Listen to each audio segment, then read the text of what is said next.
नमस्कार। आज बात करते हैं एक ऐसे पर्व की जो त्योहार से कहीं ज्यादा एक गहरा आध्यात्मिक अनुभव है। जी हाँ, हम बात कर रहे हैं महाशिवरात्रि की। तो सवाल ये उठता है कि भाई साल में इतनी सारी रातें होती हैं, तो फिर सिर्फ एक ही रात को महान रात्रि का दर्जा क्यों दिया गया है? आखिर ऐसा क्या खास है इस रात में? चलिए, आज इसी रहस्य को समझने की कोशिश करते हैं। तो हमारा सफर कुछ ऐसा रहेगा। पहले समझेंगे कि ये रात महान क्यों है। फिर गोता लगाएंगे उन ब्रह्मांडीय कथाओं में जो इससे जुड़ी हैं। देखेंगे कि भक्ति कैसे की जाती है, शिव के अनंत रूप और उनके प्रतीकों का गहरा मतलब क्या है, और अंत में जानेंगे कि इस सब का असली आध्यात्मिक लक्ष्य क्या है। तो सबसे पहले ये समझते हैं कि महाशिवरात्रि है क्या। असल में ये उस एक शक्तिशाली रात का उत्सव है जब माना जाता है कि भगवान शिव की ऊर्जा अपने चरम पर होती है। और जानते हैं इसकी सबसे खास बात क्या है?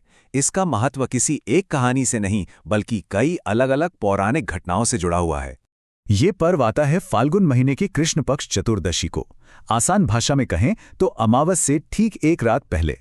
और मान्यताओं के हिसाब से यही वो रात है जब शिव तत्व यानी शिव की दिव्य ऊर्जा पूरे ब्रह्मांड में सबसे ज्यादा शक्तिशाली और जागृत होती है। तो अब सवाल आता है कि वो कौन सी कथाएं हैं जो इस रात को इतना महान बनाती हैं। देखिए, ये सिर्फ कहानियां नहीं हैं, ये तो शिव के रक्षक स्वरूप का, उनके स्वभाव का पूरा सार हैं। इनमें से सबसे पहली और शायद सबसे प्रसिद्ध कथा है समुद्र मंथन की। एक ऐसा मौका जब पूरी सृष्टि को बचाने के लिए शिव ने वो किया जिसकी कोई कल्पना भी नहीं कर सकता था। उनके ये शब्द, मेरे विष पीने से संपूर्ण संसार का हित होगा, उनके उस परम त्याग की गवाही देते हैं। तो हुआ ये कि जब देवता और असुर अमृत के लिए समुद्र मंथन कर रहे थे, तो अमृत से पहले ही निकल आया हलाहल विष, इतना भयानक कि उसकी गर्मी से पूरी सृष्टि जलने लगी। कोई रास्ता नहीं था। तब सबने महादेव से प्रार्थना की। और शिव ने क्या किया? उन्होंने उस पूरे विष को पी लिया, लेकिन उसे अपने गले से नीचे नहीं उतरने दिया, कंठ में ही रोक लिया। बस उसी विष के असर से उनका गला नीला पड़ गया और वो कहलाए नीलकंठ। महाशिवरात्रि असल में सृष्टि के उसी महान बचाव का उत्सव है। लेकिन इस रात का एक और पहलू भी है जो विनाश से नहीं बल्कि सृजन से जुड़ा है। ये पहलू उतना ही जरूरी है। कहते हैं कि यही वो रात थी जब शिव का वैराग्य प्रेम में बदला। जी हाँ, इसी दिन भगवान शिव और माता पार्वती का विवाह हुआ था। ये मिलन सिर्फ दो देवों का नहीं बल्कि ब्रह्मांड में पुरुष और प्रकृति के संतुलन का प्रतीक था। तो ये रात शिव और शक्ति के दिव्य मिलन का भी उत्सव है। अच्छा, तो कहानियां तो हमने जान ली, पर सवाल यह है कि आम भक्त इस रात में शिव से जुड़ते कैसे हैं? और इसका जवाब भी बड़ा दिलचस्प है। भक्ति के तरीके भी उतने ही अलग अलग हैं जितनी शिव की लीलाएं। एक जो सबसे अनुशासित तरीका है वो है 4 पहर की पूजा। इसमें पूरी रात को 3-3 घंटे के 4 हिस्सों यानी पहरों में बांट दिया जाता है, और हर पहर की पूजा का एक खास मकसद होता है। जैसे पहले पहर में तन मन की शुद्धि, दूसरे में समृद्धि की कामना, तीसरे पहर में आध्यात्मिक जागृति, और भोर के चौथे पहर का अंतिम लक्ष्य होता है मोक्ष। ये वाकई एक बहुत गहरी साधना है। लेकिन एक सवाल है, क्या भक्ति के लिए हमेशा इतने कड़े नियम और ज्ञान की जरूरत पड़ती है? शायद नहीं। और इसका सबसे अच्छा उदाहरण है एक शिकारी की कहानी जिसे अनजाने में ही मोक्ष मिल गया था। ये कहानी ना 2 अलग अलग रास्तों को दिखाती है। एक तरफ है वो 4 पहर की विधि विधान वाली पूजा, और दूसरी तरफ है ये शिकारी। सोचिए, वो तो बस शिकार के इंतजार में भूखा प्यासा रात भर एक बेल के पेड़ पर जागता रहा। उसे पता भी नहीं चला और उसके हाथ से बेलपत्र टूट टूट कर नीचे मौजूद शिवलिंग पर गिरते रहे। और फिर जब उसने एक हिरनी और उसके परिवार पर दया करके उन्हें जाने दिया, तो बस उसकी इसी करुणा ने शिव का दिल जीत लिया। तो ये कहानी यही सिखाती है कि सच्ची निश्चल भावना किसी भी नियम कानून से कहीं बढ़कर है।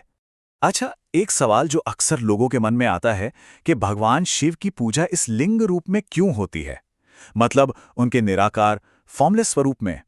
इसके पीछे भी एक बहुत ही गहरी और दिलचस्प कहानी है। कहानी कुछ यूं है कि एक बार भगवान ब्रह्मा और भगवान विष्णु में बहस छिड़ गई कि दोनों में से बड़ा कौन है। तभी उनके बीच एक अंतहीन प्रकाश का स्तंभ, एक ज्योतिर्लिंग प्रकट हुआ, और चुनौती ये थी कि जो भी इसका ओर छोर ढूंढ लेगा वही श्रेष्ठ माना जाएगा। तो बस विष्णु जी ने वराह का रूप लिया और नीचे की ओर चल पड़े और ब्रह्मा जी हंस बनकर ऊपर की ओर उड़ चले। युग बीत गए, लेकिन उस स्तंभ का कोई अंत नहीं मिला। विष्णु जी ने लौटकर सच सच अपनी हार मान ली, पर ब्रह्मा जी ने झूठ बोल दिया कि उन्हें सिराम मिल गया है।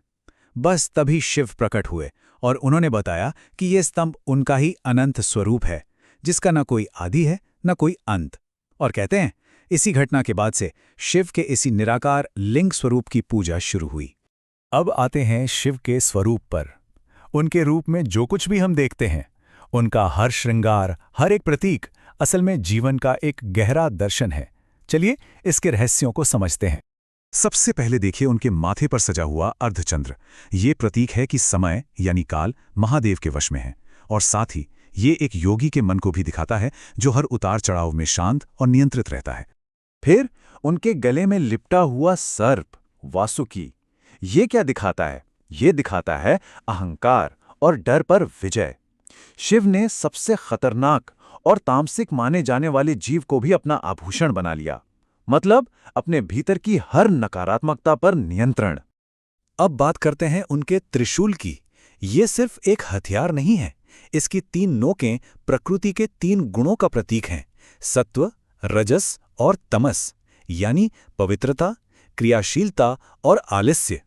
त्रिशूल धारण करने का मतलब है इन तीनों गुणों पर महारत हासिल करना और जीवन में एक संतुलन बनाना। और आखिर में भस्म, उनके पूरे शरीर पर लगी वो राख, ये शमशान की राख है, और ये एक बहुत बड़ी सच्चाई की याद दिलाती है। ये याद दिलाती है कि ये शरीर, ये दुनिया सब नश्वर है, अंत में सब कुछ राख ही हो जाना है। तो सांसारिक मोह माया से ऊपर उठकर परम सत्य पर ध्यान लगाना चाहिए। तो अब इन सारी बातों को, इन कथाओं को, रिचुअल्स को और इन प्रतीकों को अगर हम एक साथ जोड़कर देखें तो महाशिवरात्रि का असली मकसद क्या निकल कर आता है? चाहे वो सृष्टि को बचाने की कहानी हो या शिव पार्वती के मिलन की, चाहे वो 4 पहर की पूजा हो या शिकारी की अनजाने में हुई भक्ति, शिव के हर प्रतीक का एक ही इशारा है, एक ही मंजिल है, अज्ञानता और अहंकार के अंधेरे से निकलकर चेतना के उजाले की तरफ बढ़ना। तो असल में महाशिवरात्रि सिर्फ बाहर के किसी उत्सव का नाम नहीं है, ये तो अपने भीतर के अंधकार पर जीत पाने का उत्सव है। ये उस आध्यात्मिक सफर का प्रतीक है जो हमें अज्ञान से ज्ञान की ओर लेकर जाता है।